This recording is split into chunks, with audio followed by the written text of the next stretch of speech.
سیدنا ارقم رضی اللہ عنہ کا گھر رسول اللہ صلی اللہ علیہ وسلم سے مسلمانوں کی ملاقات کا مرکز تھا. ایک دوسرے کو وہیں آ کر ملتے اور وہیں نبی رحمت صلی اللہ علیہ وسلم کی تعلیمات سے اپنی پیاس کو بجھاتے، حتیٰ کہ وہ عظیم امت اسلامیہ کے سردار بن گئے، جس امت نے تمام علاقوں میں اسلام کے جھنڈوں کو گاڑا.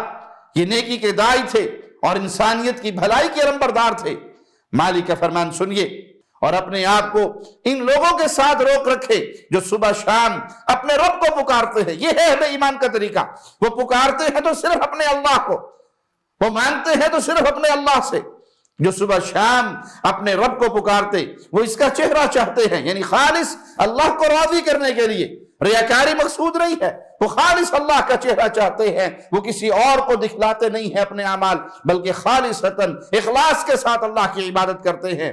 اور آپ کی آنکھیں ان سے آگے نہ بڑھے کہ آپ دنیاوی زندگی کی زینت چاہنے لگے اور اس شخص کی اطاعت نہ کریں جس کا دل ہم نے اپنے ذکر سے غافل کر دیا اور وہ اپنی خواہش کے پیچھے چلا، اور اس کا معاملہ ہمیشہ حد سے بڑا ہوا ہے.